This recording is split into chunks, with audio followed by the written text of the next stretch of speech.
Hello everyone, welcome back to Quick Helper. In this video, I'll show you how to join the Bloxfruits Discord server step by step. First, you have to open Discord and click on the plus symbol to add a server. Then select Join a Server and type Bloxfruits in the invite link. Next, click Join Server. If the server is full, try again later. Once in the server, navigate to the verification instructions under the information section. Follow the instructions to verify your account. Then go to the verification channel and type this.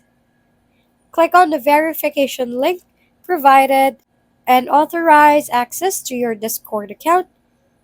After authorizing, link your Roblox account to Discord by logging in with Roblox credentials. Confirm access and set up your account on the Blox link page.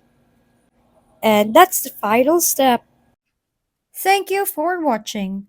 We hope this video helped you figure things out. If we've been helpful, kindly give us a thumbs up and don't forget to hit the subscribe and bell button for more contents. For any questions and suggestions, comment down below.